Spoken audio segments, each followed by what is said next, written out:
birthday, because we know that is coming up at the same time as our nation's birthday, 250th, corresponding very nicely with 1876 and 1776. So we encourage you to go upstairs and check that out, maybe even after the talk today, and take a look at the display we have up there. We also have our artillery exhibit. Right now we are showcasing artists from World War II, those people who were in the combat zone and were able to capture for history in a very visual manner the things they witnessed during that war. Upcoming coffee and conversations, as I mentioned, John and Flint will be talking about the Battle of Glorieta Pass on July 11th.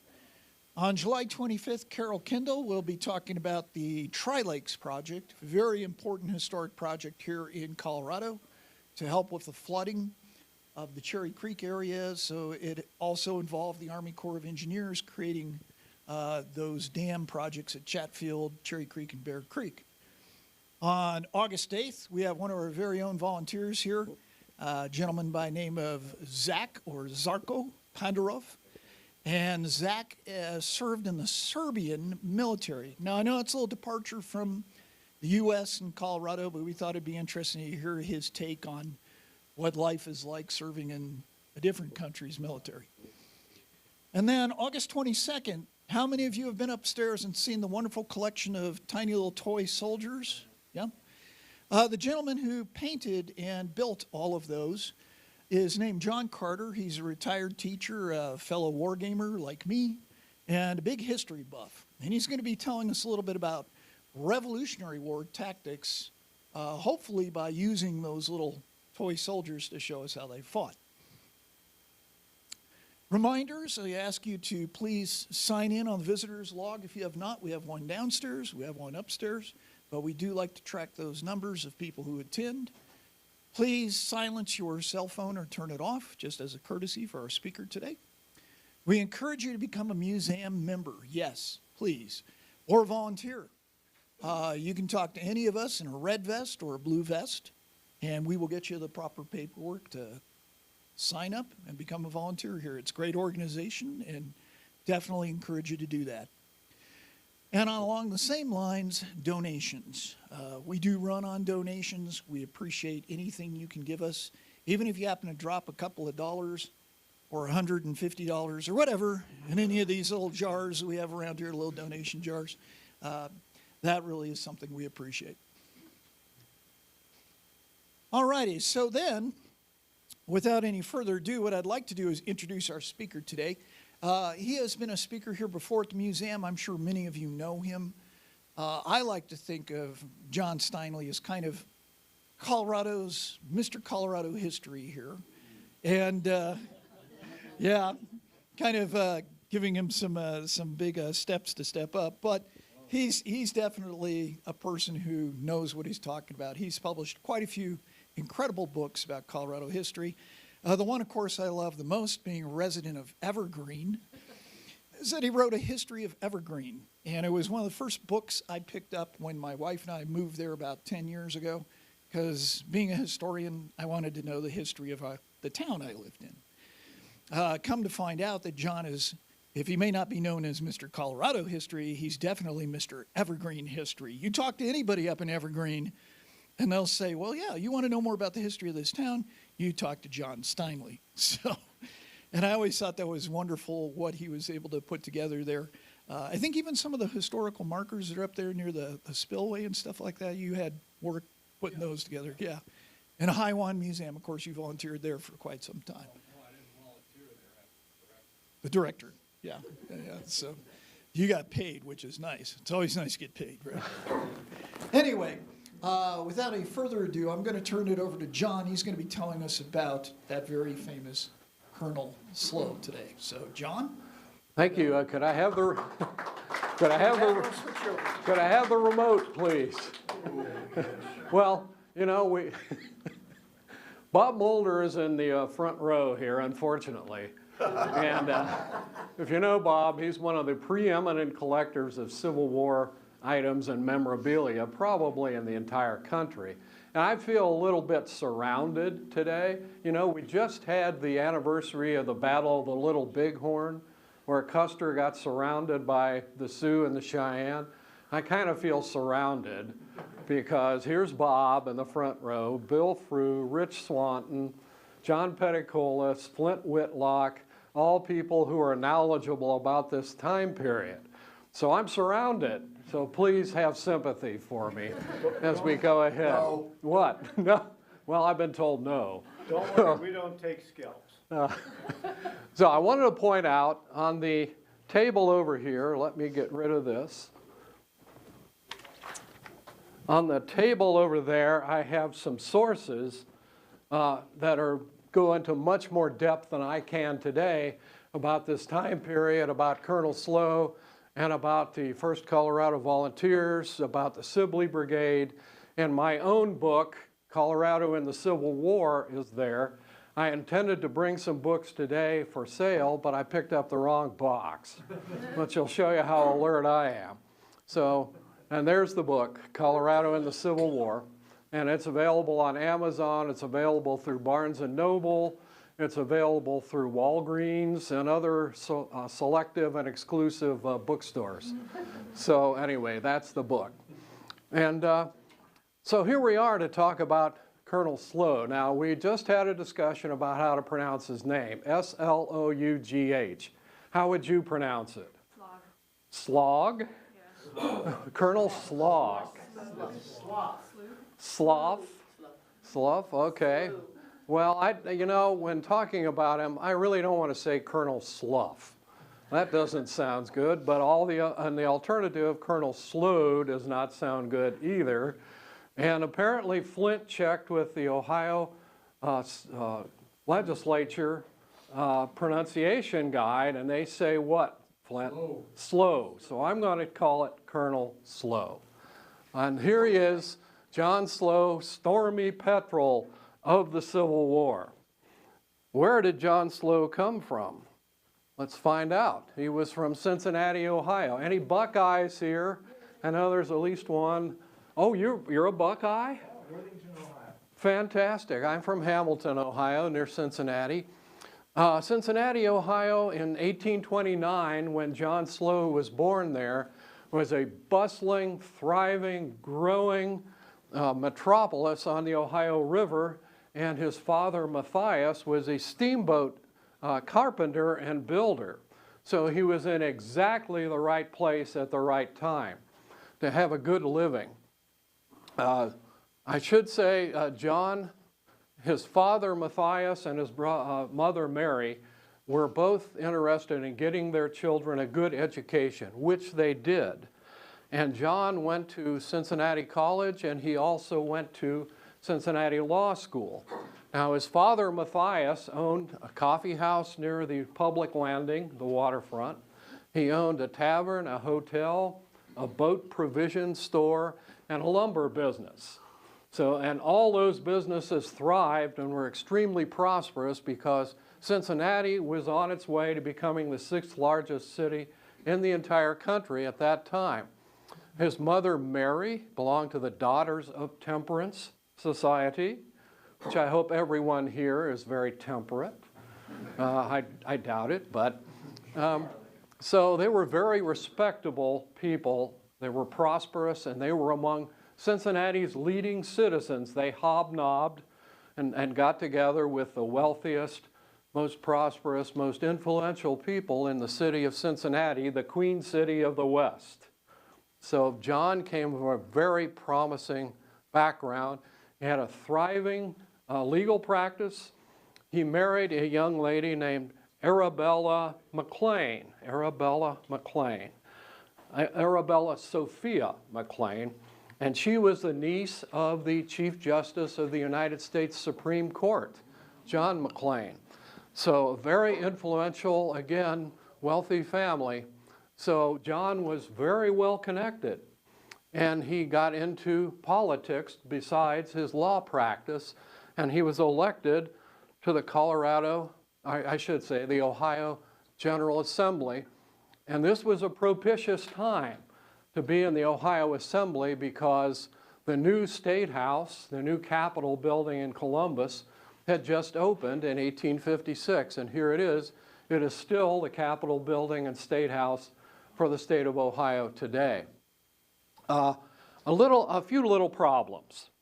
Okay, John was a Democrat from Southern Ohio. The majority of the people in the legislature were Republicans. In fact, they had a supermajority in the legislature. So he was in the minority, and he already exhibited a rather, shall we say, pugnacious and argumentative personality, kind of like Bob Mulder right here. I mean, yeah.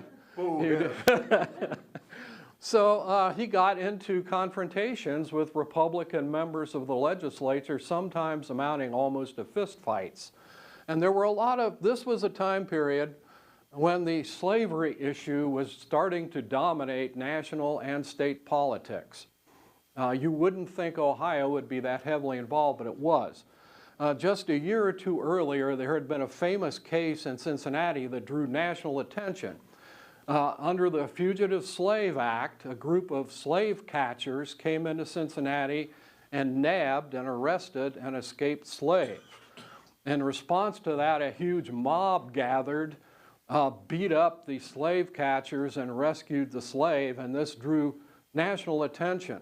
Also, this was the same time when Bleeding Kansas was happening, when the armed conflict, ferocious conflict in Kansas territory between pro-slavery and anti-slavery forces there, trying to decide whether Kansas was going to come into the Union as a free state or a slave state.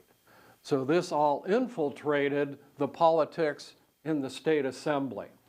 And John Slough was on the more conservative, I don't want to say pro-slavery, but he was very cautious and conservative about the rights of black people in the United States and in the state of Ohio. So this brought him into conflict with a lot of the Republican legislators. Can I ask a question? Yes. Okay. We have an idea what Democrats and Republicans stand for now, but back then, were they switched? Yes, yeah. Democrats were generally, well, it depended because this was also exactly the time when the Democratic Party split in two. Okay, the Northern Democrats under Stephen Douglas and the Southern Democrats under people like John C. Breckinridge. So the Democratic Party was splitting over the issue of slavery. And the Republicans were a very new party. They were only about 4 or 5 years old. So Republicans were generally more progressive at this time and in favor of abolition of slavery. That's why the party was founded. And then the Democrats were, I don't want to say all pro-slavery, but they were generally sympathetic to the South and the institution of slavery. Thank you. So there you go. But there was another issue that came up. During the previous year of 1855, the legislature had adjourned for a time, and there was a controversy over whether the legislators should be paid per diem by the day for the time that they were adjourned. How should this be resolved? Who should decide whether they should be paid or not? John Slough said, and he introduced a resolution saying that the legislators should be paid, probably, but the state attorney general should decide that. Now, the Republican majority said no, the legislators themselves should decide whether they're going to be paid. And yeah. And John Slough said, no, that's not right. The attorney general should decide. Well, so there was a big controversy about it. And there was a state assemblyman named Darius Cadwell, great name, from the Western Reserve in northeastern Ohio, the Cleveland area. And there's always been kind of this thing between Cleveland and Cincinnati, okay? When I was growing up in Cincinnati, we always called Cleveland the mistake on the lake. So there's always been this kind of thing between northern and southern Ohio. And Darius Cadwell sat right behind John Slough in the state assembly. So they were arguing about this, and Cadwell came by and stood over Slough and said, you know, even if your resolution passes, the state attorney general would never consider it. And Slough said, why is that? And Cadwell said, because it's a stupid, frivolous, idiotic resolution. And Slough said, well, I am tired of hearing these personal insults directed toward me. And then Cadwell said something he should probably never say in a situation like this. What did he say? What are you gonna do? What are you gonna do about it? Pow!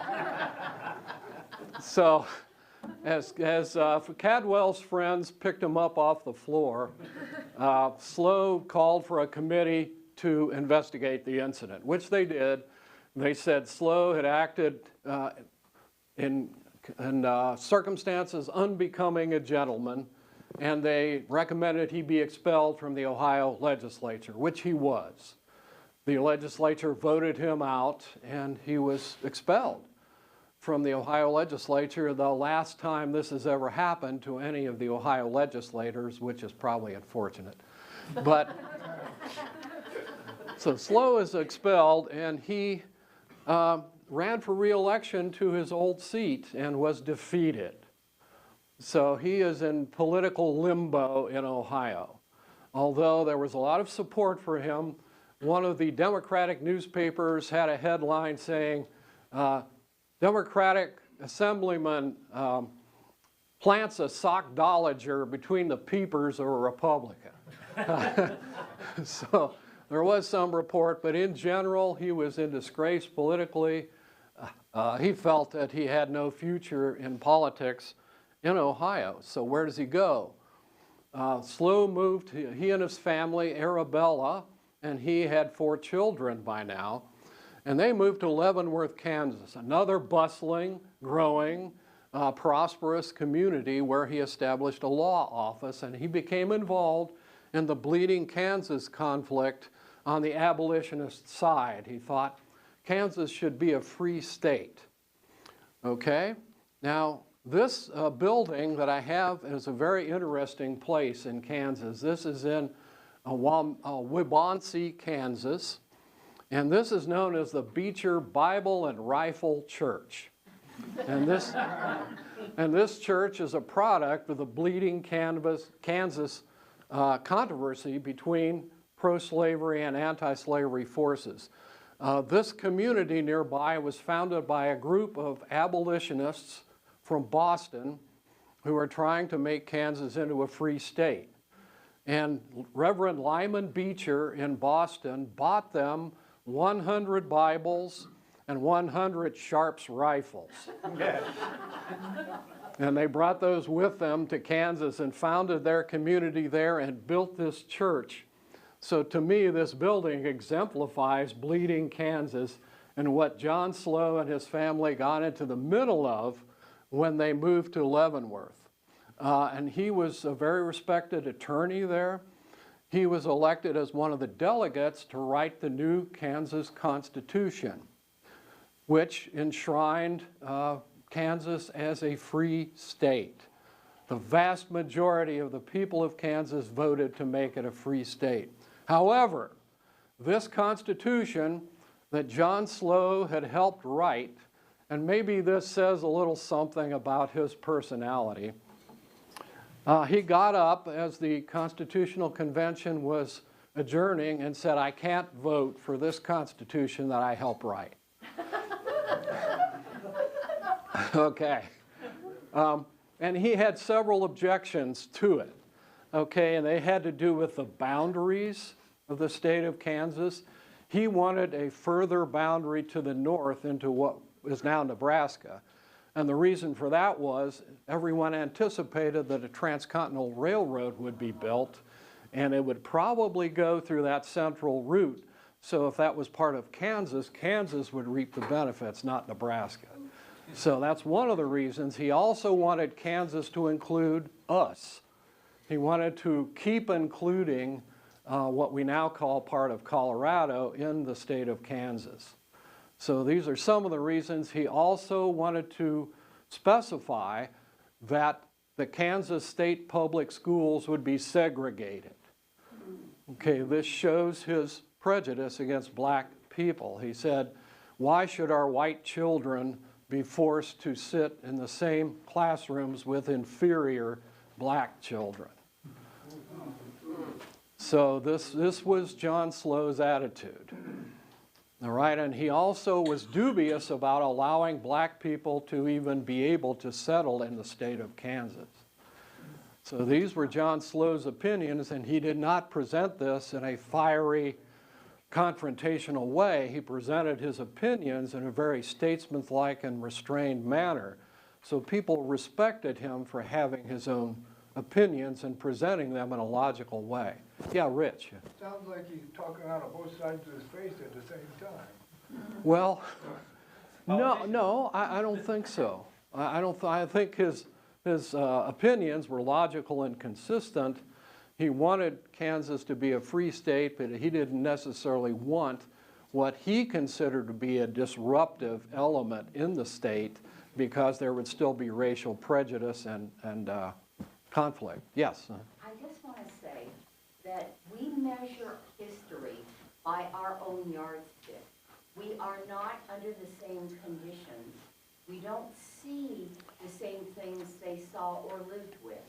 So I don't want to be prejudicial against something that I don't understand, okay? So I'm just mentioning that because it's not the way today it's not the same way it was. Right.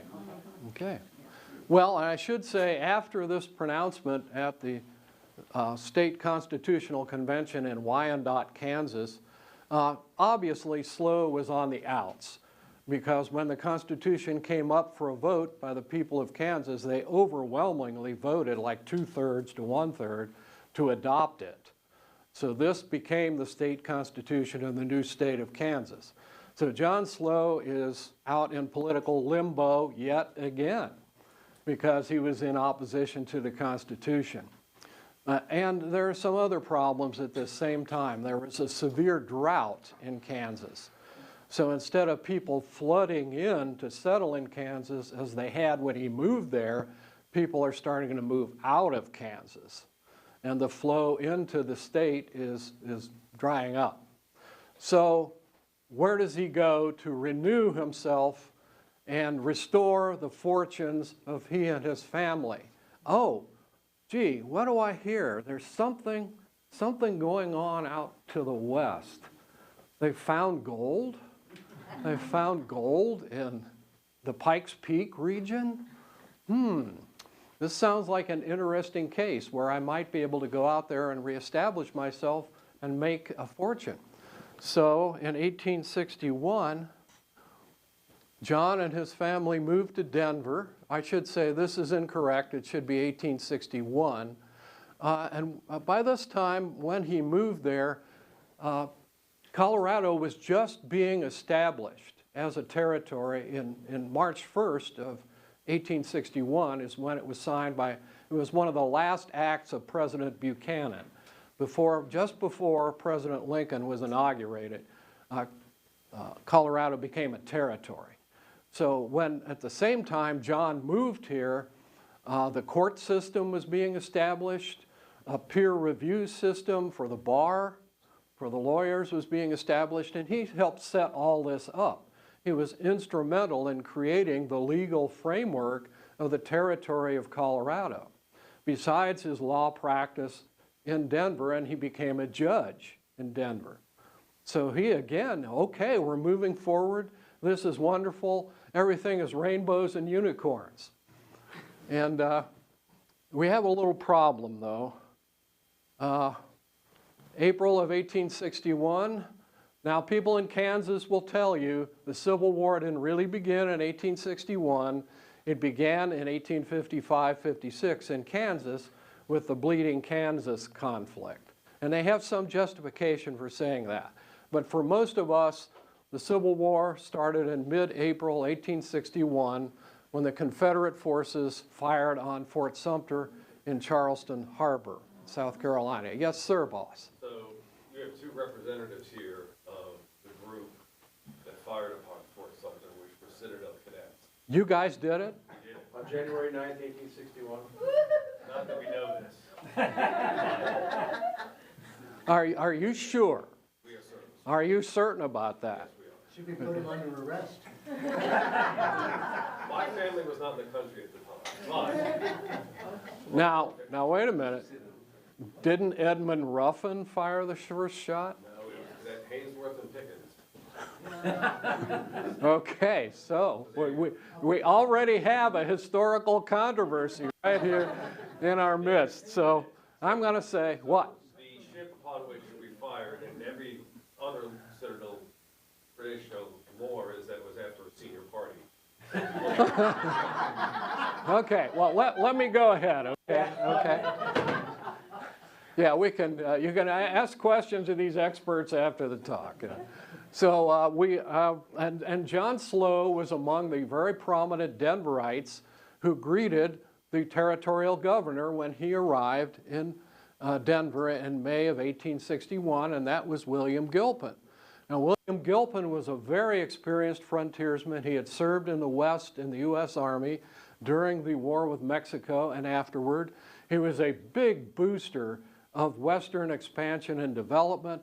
He had written a book about such, and so he was a perfect person to be put in place as the new territorial governor of the new territory of Colorado. And the problem he ran into as soon as he got here, he learned about the tremendous influence that Southerners had in the Colorado Territory. Southerners had created the great Colorado Gold Rush. The Russell brothers, John Gregory, people like that had created the gold rush and had expanded the gold rush, and it was later stated that whatever there was of wealth in the territory at this time was in the hands of Southerners. So he's faced with this situation. He's got a lot of pro-Confederate people here in Colorado Territory. How is he going to maintain Colorado for the Union? Well, before he left, he had met with President Lincoln and with the Secretary of War, Simon Cameron. And they assured him that his job was to preserve Colorado for the Union. And they told him two of the biggest lies in history. We're from the government, we're here to help you, and the check is in the mail. Those used to be the biggest lies. So he asked them, well, what resources do you have for me to maintain Colorado Territory for the Union? And they said, well, we got nothing.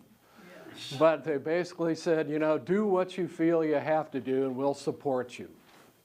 So what he did was a tremendous amount.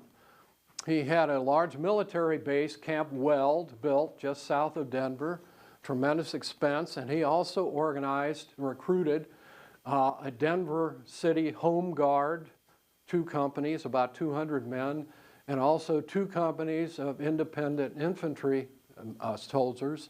And he started organizing the first Colorado Volunteer Infantry, which was an 1,100-man infantry unit in the Union Army. So how did he pay for this? He issued what he called sight drafts, which were basically promissory notes that were payable at a later date by the government. Okay, well, you can see where this is going. When these sight drafts were submitted to the War Department, what is this? I never authorized this. So there's a long period when these sight drafts are not being recognized or paid by the U.S. government. The merchants and other people who sold supplies to Gilpin for the Army are outraged, and Gilpin is removed as the governor and replaced by John Evans. And whether that was an improvement or not is up to you to decide. But Slough is involved in all of this. He's recruiting a company of troops in Denver for the 1st Colorado. He's a prominent judge and attorney. He's a strong supporter of the Union and against slavery. This is again paradoxical, Rich. He doesn't like black people. He doesn't want black children to be learning in school with white children, but he's also an abolitionist. He's against slavery. So Gilpin, Just by his rules. well, I guess you could say that. Yeah, that's a good observation. Thank you. Anyway, so Slough is appointed as the colonel, commanding officer of the 1st Colorado Volunteer Infantry, this 1,100-man unit, and here he is in his uniform. Now, I've been told this is not the same uniform you have here, correct? Okay. So he never had any military No. experience. No, he has no military experience. His lieutenant colonel is Samuel Tappan, who also has no military experience. And his, let's go, and so this, and very few of the officers and men of the 1st Colorado have any military experience. I don't see Shivington up there. Now, wait a minute. Okay, so this is not a disciplined, orderly group of military veterans, okay? This is a bunch of yahoos who were prospecting up in the mountains, failed, and when they didn't strike it rich, they decided, well, what the heck? In the Army, at least I'll be paid $11 a month. So they joined up with the 1st Colorado. And they're a very unruly, rowdy, lawless bunch of people who have been used to living up there in the mountains on their own and making their own laws. So they do not submit to military discipline. The 1st Colorado. What? What? They got neat uniforms, so. They got they got the blue suit, yes. So they're running around Denver and the surrounding area. They're breaking into warehouses and saloons and stores and looting and grabbing food and whiskey, getting drunk, getting into fights, shooting their rifles and pistols in the air and causing a lot of trouble. And one of the problems is they're being drilled and they're being assembled at Camp Weld and being trained for military service. Well, where is it? We're sitting here for months here in Denver and the surrounding area. We're not doing anything. Well, things are happening, you know. This war is going on. Why are we not being sent? And the officers feel the same way. And this is a group of the officers. And let's see if I can get this thing going. Where is it?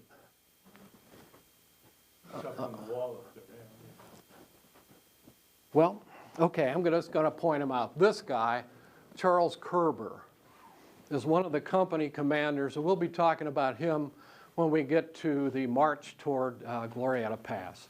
Yes, yes. Is there any relationship between Camp Weld and Weld County? No, no. They're named after the same person, the territorial secretary, Lewis Weld. Yeah. Which So, person are you talking about? the man on the far right there in front, Charles Kerber. Okay, so the officers get together and they write a petition to Colonel Slough saying, why are we sitting here doing nothing? We should be in action. We've been training and getting ready. We're ready to fight. Why are we sitting here doing nothing? So, and this is followed up. This is in February of 1862. This is followed up by a letter to the Rocky Mountain News written by one of the officers who doesn't sign his own name, he calls himself Union. And he says, we're sitting here, we're ready to fight, we're anxious, we're courageous people, and we want to go out and fight the rebels.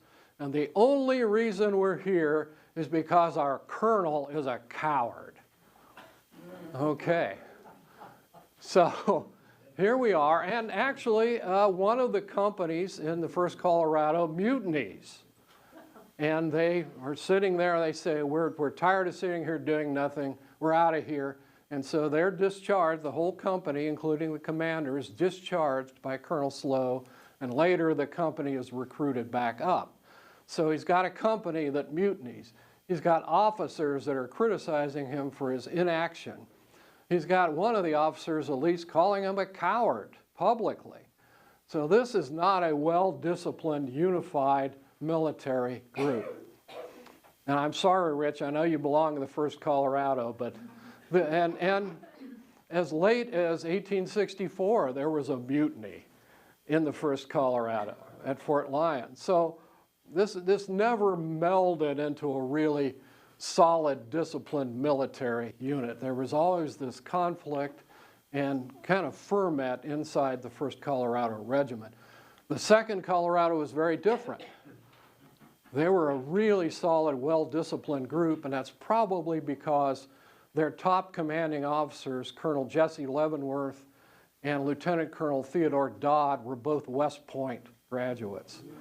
And so that made a big difference. They had a lot of military experience. So this is what's happening even before they get into action. Now, there he is, Colonel John Milton Chivington, also from Ohio, a Methodist minister, and he was offered the post of chaplain to the 1st Colorado. He refused, and he said, I want a fighting commission, and Chivington was extremely anti-slavery. He said, I'm joining up to destroy the institution of human slavery. So this is something meritorious on the part of Chivington. However, he was appointed major. Okay, we have Slough the colonel, Tappan lieutenant colonel, and Chivington major. As soon as he got into the regiment, Chivington started a whispering campaign against Tappan and Slough. And he was one of the people who signed the anti-Slough petition by the officers. So he's maneuvering behind the scenes to get rid of the 2 men who are commanding officers above him and to put himself in their place. Yeah, thank you so much. Thank you for your attention to this matter. So, and also at this time, this is on the left, that's General Henry Hopkins Sibley, and he was a former U.S. Army officer. He persuaded Jefferson Davis, President of the Confederacy, that he could conquer the Southwest and even possibly California for the Confederacy.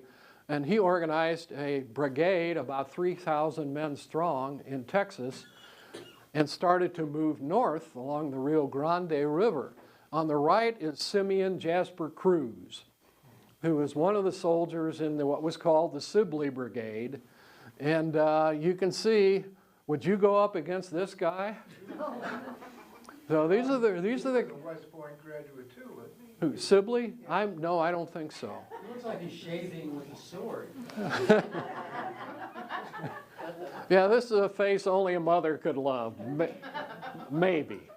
So Simeon Cruz was typical of the boys in the Sibley Brigade. These guys were tough. They were tough frontier Texans. They were not the kind of people sitting around in Boulder sipping lattes in a coffee shop, all right?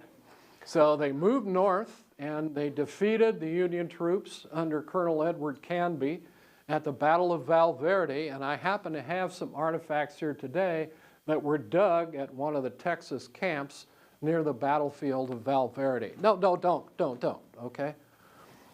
So you can come up and look at that, and they moved north, and they occupied Albuquerque and Santa Fe, and they were in danger of attacking and capturing the major Union Army supply depot of the entire Southwest, which was Fort Union. Let's see. Finally, on February 14th, 1862, Colonel Slough received the message, moved the 1st Colorado south.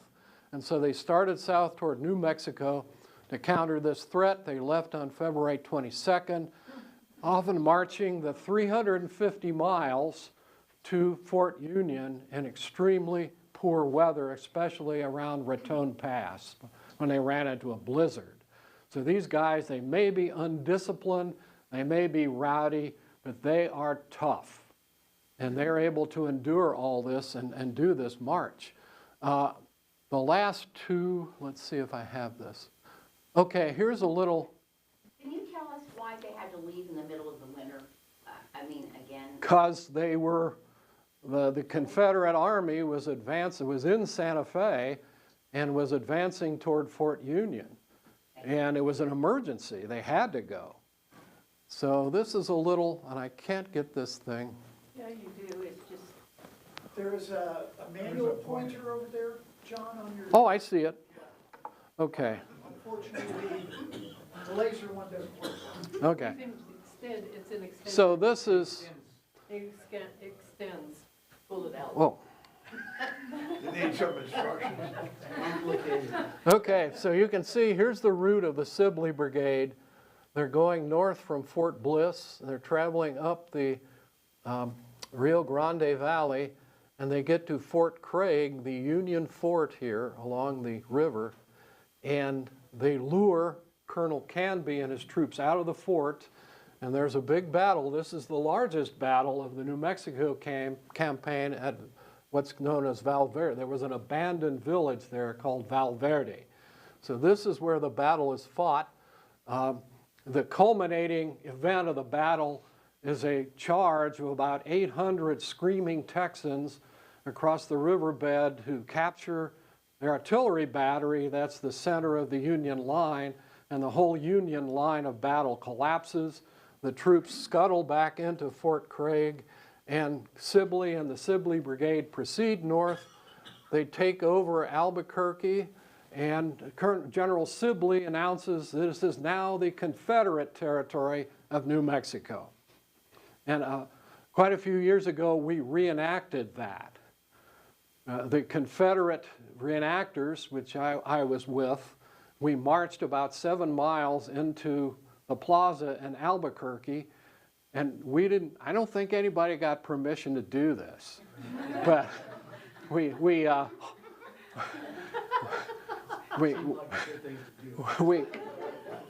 hauled down the American flag and put up the Confederate flag over Albuquerque, and we read General Sibley's announcement that it was now the Confederate territory of New Mexico, and there were tourists all around. They were kind of like, oh, okay. But the real target of Sibley is up here. That's Fort Union. And Fort Union is at a very strategic point where the Cimarron cutoff of the Santa Fe Trail gathers together with the mountain route of the Santa Fe Trail right there near where Fort Union is located. And Fort Union is packed with uniforms, weapons, ammunition, gunpowder, blankets, horses, mules, everything you would need to continue a military campaign. So this is the target of General Sibley and the Sibley Brigade. Okay, and this is all got to be decided. See, the Santa Fe Trail comes down through the mountains, and there's a mountain pass called Glorieta Pass, and here it is, and about 25 miles away is Santa Fe. So that's an idea of where this whole campaign took place. I hope that helps kind of ground you in this whole thing. And here's Fort Union. And you know the Civil War era Fort Union, there was an earlier Fort Union, but during the Civil War, this star fort, they called it, was built of earthworks, okay, which would hopefully be impervious to artillery fire. And this was the Civil War Fort Union. This was the target of both Sibley and the 1st Colorado coming down from the north. And by the way, when they I noted this here. They arrived on March 11th. The last 2 days, it was a forced march. They left all their heavy baggage behind and had a forced march of 80 miles in 48 hours. Okay? And when they got to Fort Union, they were exhausted, hungry, cold. It was very cold. And there was no provision made for their meals or shelter or anything. So they broke into the sutler store at the fort and looted it of whiskey, food, and all the other stuff they thought they needed. So that's what happened. Again, these 1st Colorado guys. And of course, due to his nature, of course, when Colonel Slough arrived, now some accounts of this march from Denver say that when they got to Raton Pass, or shortly after, Colonel Slough abandoned the men and got into a mail coach and rode the rest of the way to Fort Union in a coach instead of marching along with or riding along with the men on horseback. So here's another strike against Colonel Slough with his men and officers. I'm not sure that's true, but that's what was said at the time by some of the men involved. So, and of course, he immediately gets into a controversy with the commanding officer at the fort, Colonel Gabriel Paul, over who's really in command. And they check when their commissions were issued, and Colonel Slough's commission was issued before Colonel Paul's, so he actually has the authority at the fort. And Colonel Paul is like, oh, this guy's been in the Army, how long, 3 months? And Colonel Paul was an experienced veteran soldier, so he was fuming. He rode all the way to Washington, the War Department, to complain. But Slough was a lawyer. He was a lawyer, yeah. Colonel Edward Canby here was the commander of all the Union troops in New Mexico. And see, he sent there's conflicting orders here, because he sent an order to Colonel Paul saying, defend Fort Union at all costs. Keep your troops here at Fort Union and defend it. And then he sent an order to Colonel Slough saying, yes, defend Fort Union, but if you have an opportunity to attack the Confederate troops and their supply lines, etc., and if you feel you can do that, you have enough force, go ahead and do it. So this is ambiguous. So which order is correct? And so again, here's a controversy. But Colonel Slough decided to send some of the troops south to investigate and see where the Confederates were.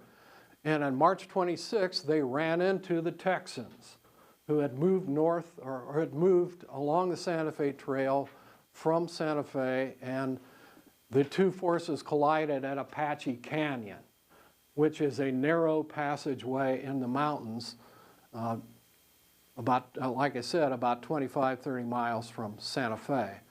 So this resulted in a firefight. The Texans were literally caught napping. Okay, they were asleep. The first sentries were asleep when the Union troops approached. And so this was a rather dramatic confrontation between the Union and Confederate troops. The Company F of the 1st Colorado was mounted. And so they made this charge on the Confederate troops. Now this has been magnified way out of scale by later commentators. They make it sound like this was the charge of the Light Brigade at Balaclava. They charged across a burning bridge and they jumped a 20-foot arroyo to get at the Confederates. No. So how come they didn't make all the soldiers mounted instead of having infantry? Gosh. Horses cost money. Yeah, cost, okay. Yeah, horses cost money, so they only had one mounted company. Could they get Governor Gilpin just to write a check? Thank you, Rich. And see, if you'd been there, if Rich Swanton had been there, this would all have been solved. So anyway, this was, and this gives a little bit of an idea of what happened starting up there along the Santa Fe Trail. Chivington and the 1st Colorado and some of the regular troops run into Colonel Pyron, or Major Pyron's Confederate forces there in Apache Canyon. And you can see what Chivington did. If you follow the arrows there, you can see how he constantly outflanked and outmaneuvered the Confederate troops and forced them to precipitously, that means fast, get out of the way and retreat back toward their camp at Johnson's Ranch. So this was definitely a defeat for the Confederate forces as they first met those devils from the Pikes Peak country. So this is the first encounter of the 1st Colorado, and they were triumphant. Okay, 2 days later, the entire 1st Colorado, plus some regular troops, meet elements of the Sibley Brigade under Colonel William Dirty Shirt Scurry.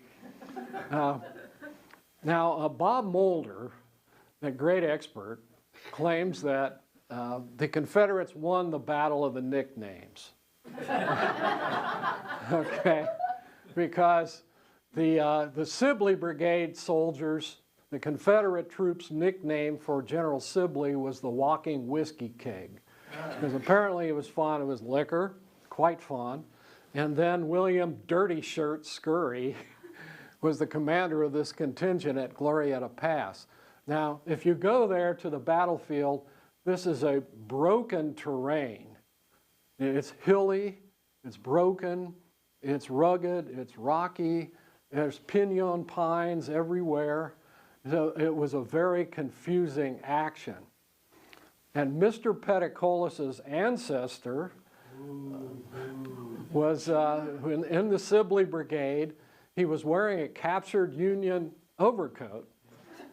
And this battle was so confusing, at one point there was a company of Union troops that came up on his right.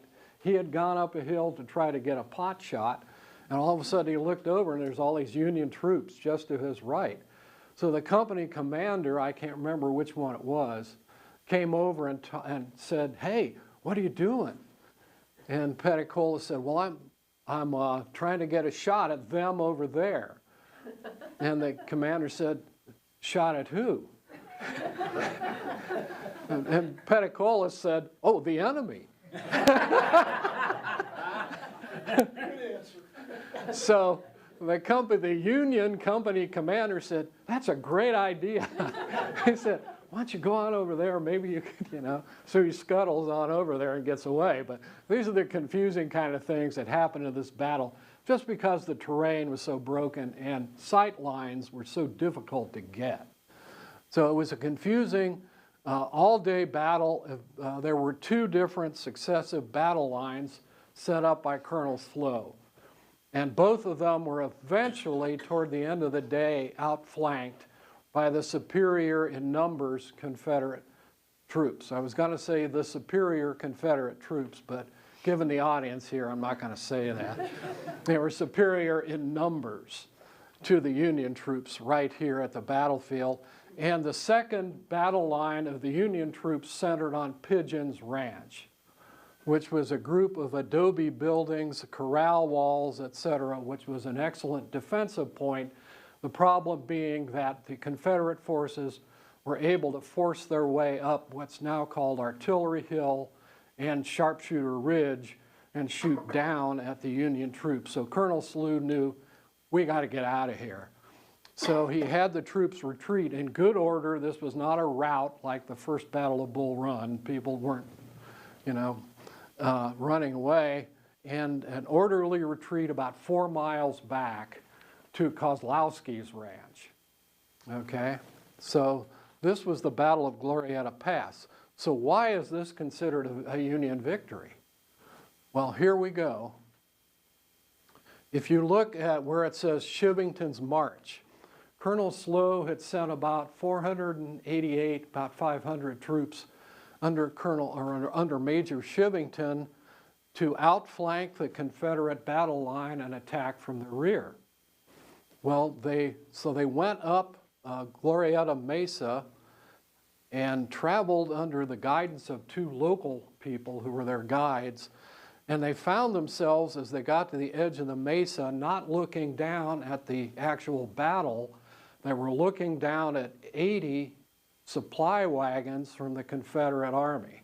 And this was the major part of the supplies that the Confederate troops had gathered during the preceding couple of months.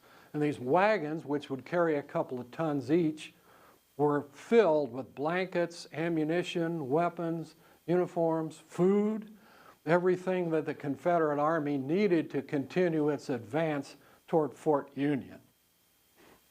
And so they scuttled down the steep sides of the mesa. There were only about 200 Confederate troops there. They were completely surprised at the appearance of these 1st Colorado guys. They found the 80 supply wagons. They overwhelmed the surprised Confederate troops. They destroyed all the wagons. They burned and blew up the wagons there. And this killed the ability of the Sibley Brigade to continue the campaign. So this was the decisive element of the Battle of Glorieta Pass. And this is why the battle is called the Gettysburg of the West, because it was decisive in its results in forcing the Confederate Army to retreat, saving New Mexico, saving Arizona, probably saving Colorado, or possibly saving Colorado from invasion by the Confederate Army. This was a very decisive battle, the Gettysburg of the West. And who was in command? Colonel Slough. So he gets all the glory, right? And here, by the way, if you look, get off of I-25, and those are the original highway markers that were there. that were there in 1862. So if this was Colorado, they would be. But anyway, this is Glorieta Mesa, and down below this, at the bottom of the canyon, is where all this action took place. Johnson's Ranch, where all the Confederate wagons were burned. So this is what it's like today. So almost immediately after the battle, Colonel Slough resigned his command as the colonel of the 1st Colorado. He traveled east. Why did he do this? Promotion. Oh, Well, what he's going to be court-martialed. well, see, after the battle, a second order came forth from Colonel Canby. Colonel Canby was not aware any of this was happening. Okay, he's moving north with his troops from Fort Craig to try to attack the Confederates. He didn't know what was happening at Glorieta or any of that. So he sent a second order to Colonel Slough saying, at all costs, defend Fort Union. So Slough is thinking, oh, uh-oh. You know, I kind of moved out the troops from Fort Union under questionable circumstances. Am I going to be court-martialed by Colonel Canby? Is that going to happen? He was actually fired at by his own men during the battle. So, Accidentally? Yeah. What was Slough doing during the battle? Was he hiding? No, well, depends on who you talk to. He was up on Sharpshooter Ridge, is where Colonel Slough was during the battle, so he could overlook and kind of see what was going on. But at one point, he said himself, I was fired at by my own men. So maybe he had to dodge and do a little maneuver to survive the battle. So he's under possible court-martial by his own commanding officer. He's been shot out by his own men. It's obvious from the previous, and I didn't even mention this, on the way down, 6 days out from Denver, there's a mutiny. Okay, another mutiny. The German company, Company I, only had 2 supply wagons for the company. All the other companies had 3. They're like, what gifts? You know, we only have the 2 wagons? Dummkopf, where are the rest? So they mutinied and refused to march that day, and Slough came up, and Charles Kerber was the commander, who I pointed out earlier. And he said, Kerber, get your guys in line, get them lined up, and we're going to march out. Kerber said, no, we need the extra wagon. And so Slough pulled out his pistol and pointed it at Kerber, threatened to shoot him, and whereupon 60 guys with loaded rifles pointed their guns at Slough and said, you shoot Kerber, 60 guys are going to nail you. And Slough was like, So he just said, look, you're going to move out, here's the order of march, here's what's going to happen, and he rode away. And Chivington came up and said, look guys, stand down, I'll get you your extra wagon when we get to Colorado City. So that diffused the situation. But even on the way down to these actions, he's got a mutiny by his own guys. Why would you stick around? Yes? I'm not sure why he would be concerned about getting court-martialed. He is defending Fort Union by interrupting the southern advance. up the pass, so Well, see, one of the, these questionable circumstances that he could be out of. yeah, I mean, but there's the possibility, he did do this second order. He was disobeying an order from his superior officer, so there is a possibility he could be caught. He was taking a big chance doing that. Okay, well, what if the thing with Chivington hadn't happened? Yeah. And they had been defeated and forced to retreat, and what if the Confederates had been able to move up and take Fort Union? Because see, the whole Sibley Brigade wasn't even there. If the rest of them had come up from Albuquerque and attacked Fort Union, who knows what would have happened. So this is like So an... he didn't know if Sibley's entire brigade was there? They knew Sibley was down south of there in Albuquerque, and they knew it was only part of the Sibley Brigade that was opposing them at Glorieta. But what if Slough had been defeated at Glorieta Pass and the rest of the Sibley Brigade had come up and attacked and taken Fort Union? And then it would have been more important that they had stayed at the fort?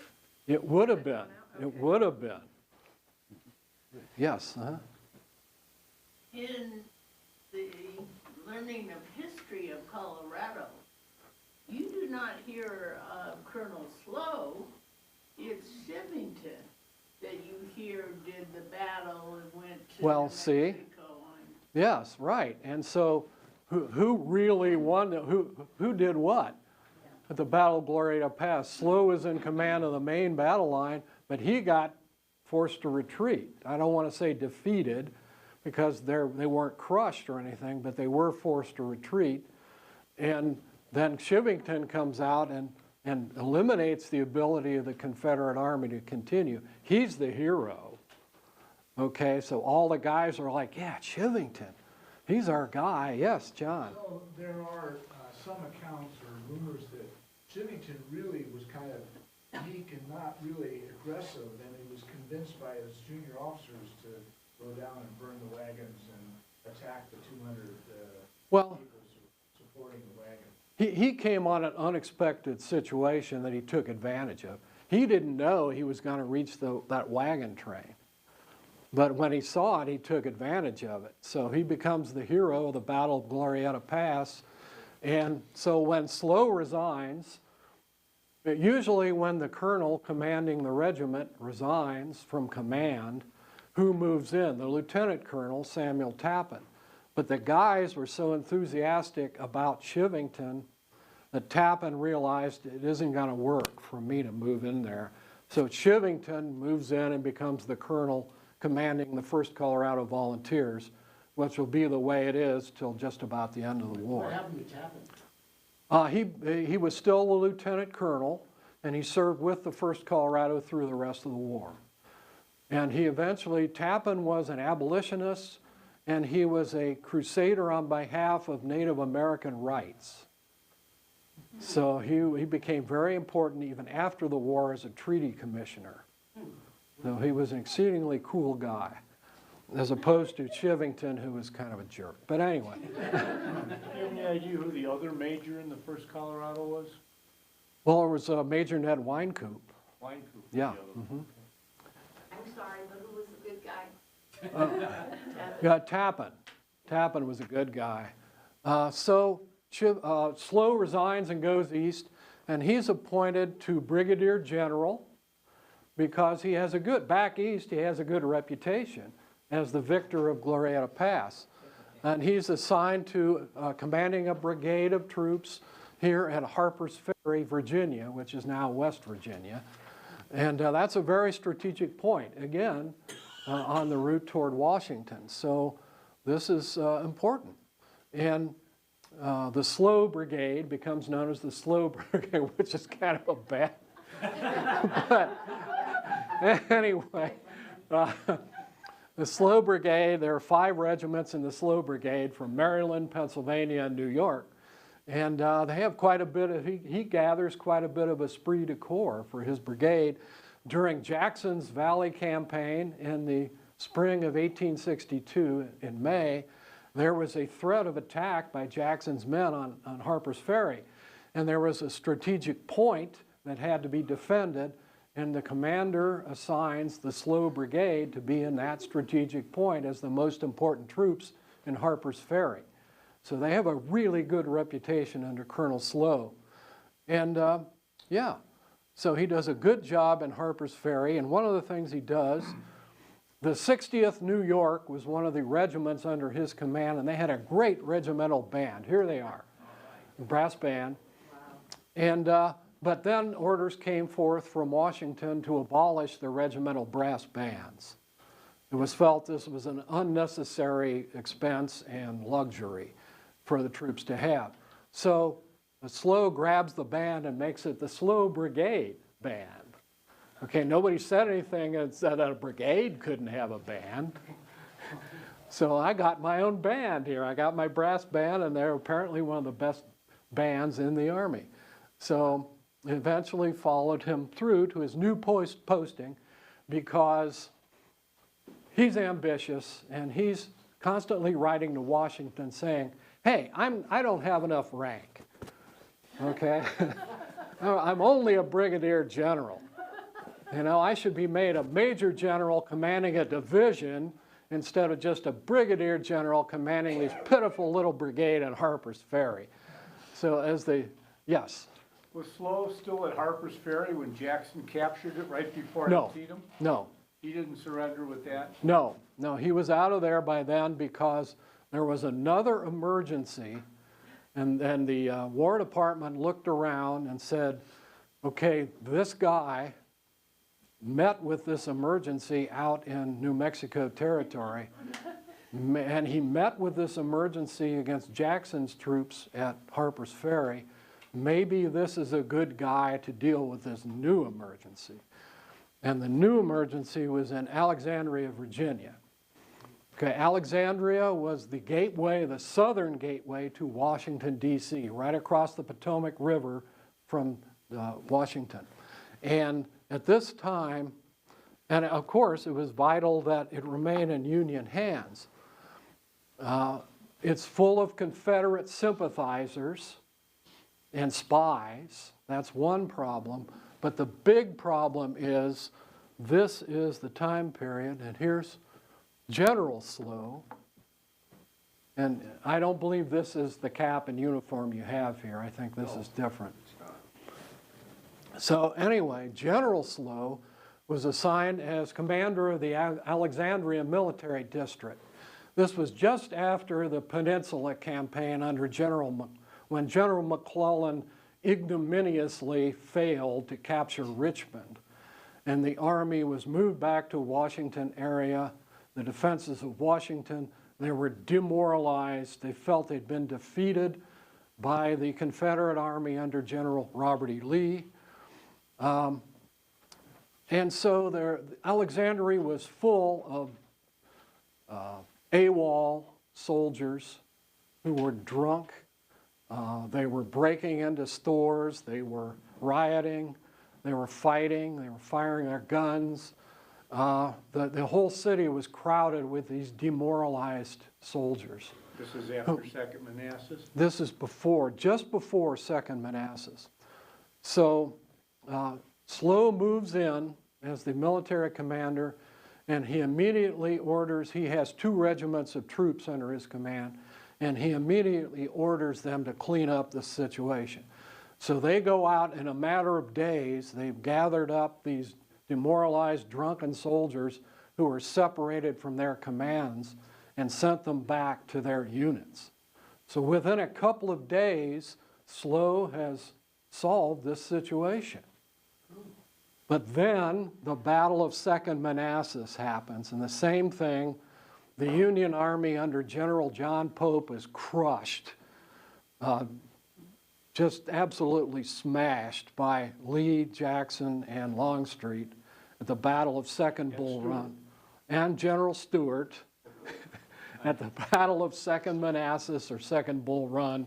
And again, Alexandria is flooded with these demoralized, drunken, rioting soldiers, so he has to deal with this again, which he does very expeditiously and gets these guys rounded up and taken back to their individual regiments. Do you have a question, Rich? Seems like he learned from his experiences, Yeah. you know, from being in New Mexico and then Harper's Ferry. And, Well, maybe he learned what not to do, yeah, you know? So What he, was the date around this time? this is between August and September of 1862. Okay. So he's dealing very effectively, but there's another emergency situation, and that is the refugee issue. Probably about 3,000 escaped slaves who had run away from their plantations had gathered in Alexandria, and they have no food, they have no shelter, they have no medical care, they have no employment. So these people have to be taken care of. Who's going to do it? Colonel Slough. So, and this is a slow process because you know, in one example, he writes to the Quartermaster General Montgomery Meigs and says, "We got to have shelter for these people. We need to have barracks built for their accommodation." But it takes months and months. It's probably about 4 or 5 months before he can get the army to move and get these barracks built so these poor people can have shelter. So it's just trying to work through the army bureaucracy. He's trying to do the right thing and he's succeeding in the end, but it's tough. It's tough. So he had a hospital camp built. He had the barracks built for the refugees. He had medical care. He got a lot of employment for the men along the docks in Alexandria. So, you know, he's dealing with this and he's being pretty effective, but there are 2 women who are really criticizing him for his treatment of the refugees, Julia Wilbur and Harriet Jacobs. Julia is an abolitionist. She's very concerned about the plight of these poor black refugees. And she inspects their quarters and what's happening to them. Harriet Jacobs is a former slave who wrote a book about her experiences growing up under slavery. So she's working with Julia Wilbur. And they're very critical of Slough. So what finally happens is there's an investigation in Slough's handling of this situation by the Committee on the Conduct of the War from Congress. And they inspect the quarters, they inspect the hospital facilities, they inspect what's being done for employment, they go through Alexandria and they check out everything, and it comes out, Slough, you've done a great job. You've done a fantastic job trying to help these refugees. And so Julia Wilbur and Harriet Jacobs shut up, and everybody acknowledges that Slough has done a fantastic job. Even there was a severe smallpox epidemic starting November of 1862, and there wasn't much you could do about it at that time. So it raged through until the spring of 1863. So there were a lot of crises that Slough met when he was the military commander in Alexandria, and he did a fantastic job as the administrator of this military district. And he got a lot of praise and a lot of recognition because of it. So, yeah. So did his attitude toward black people change because of this command? No. No? No. How could he do his job with that kind of attitude? Because it was his job. How does he separate? It's his job to take care of these people, so he's going to do as good a job as he possibly can. It's his duty. Even if he doesn't like them, he's going to take care of them.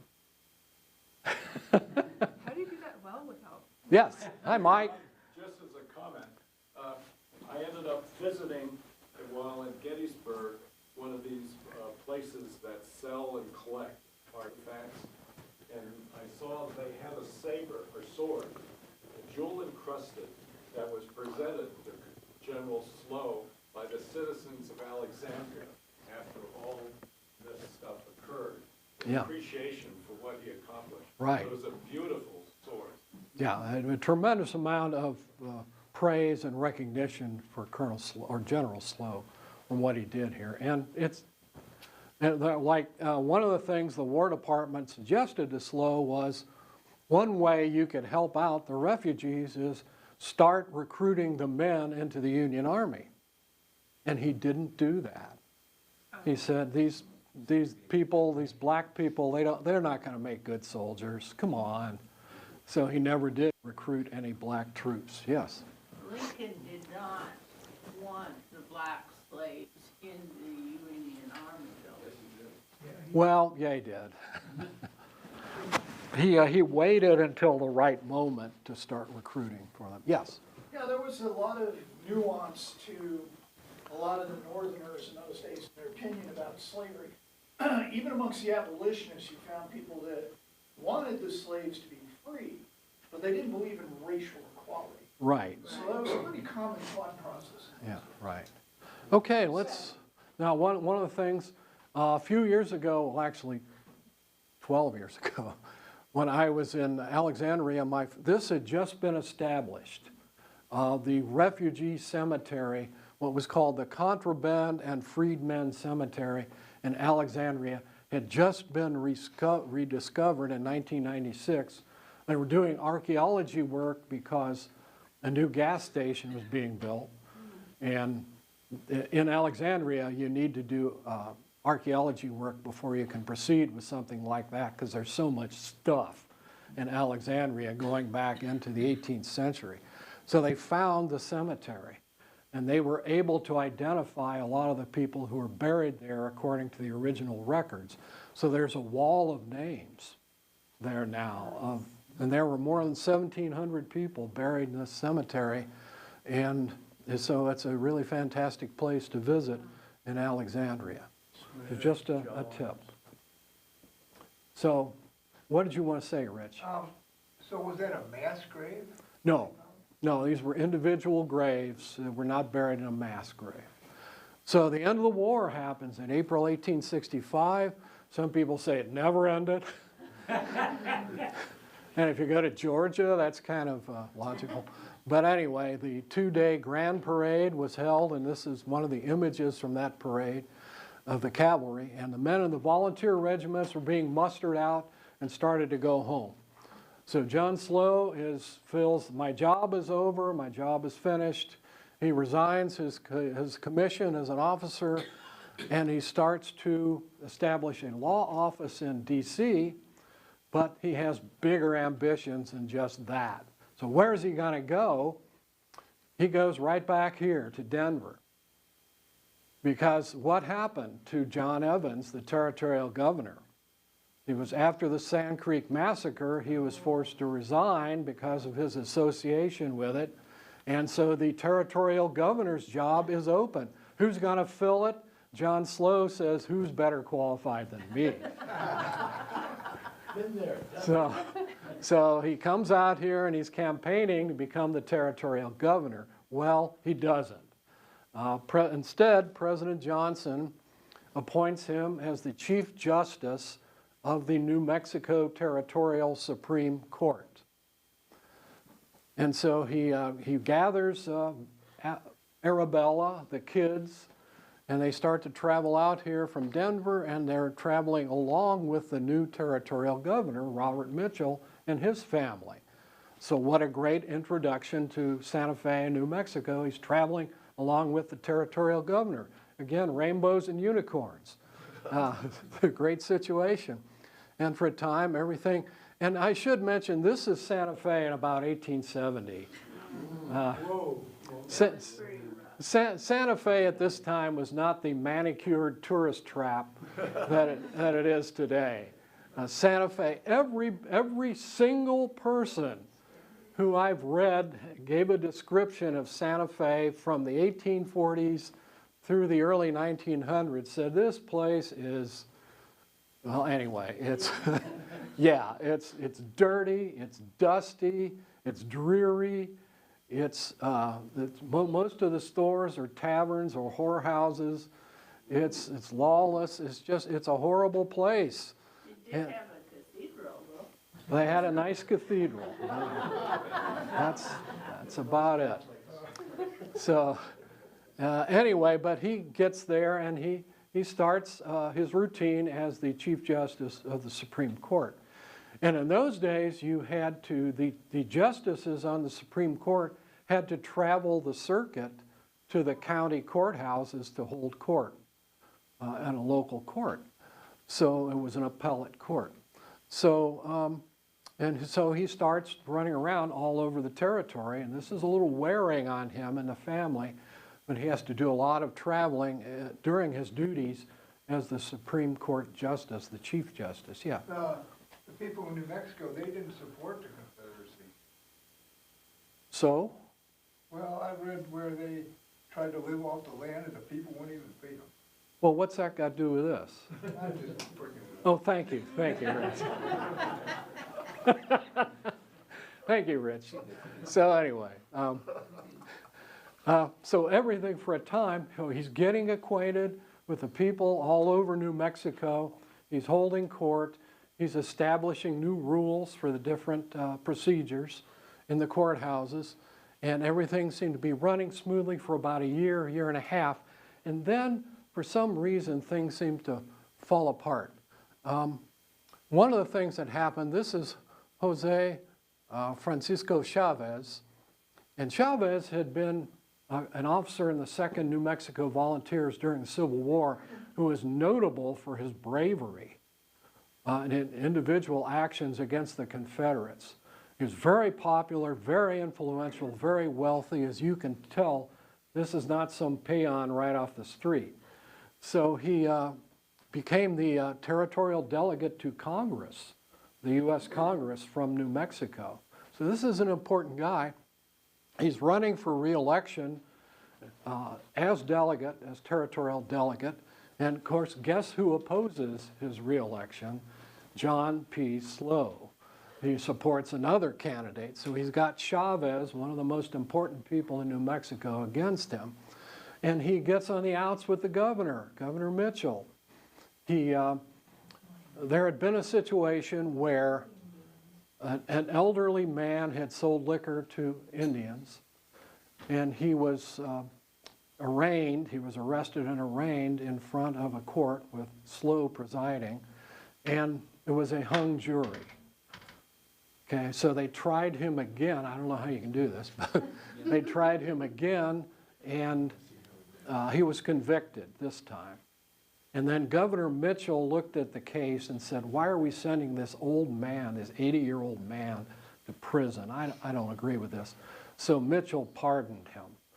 And Slough was outraged and furious that Governor Mitchell had pardoned this man who had been convicted in one of his courts. So he says, he confronted Mitchell in Santa Fe, and he literally said to Governor Mitchell, take this pardon and stuff it up your ass. So this is not entitled to endear you with the governor. So this, he gets into conflicts with a lot of the more important people in New Mexico. And he's an Anglo among a majority Hispanic population.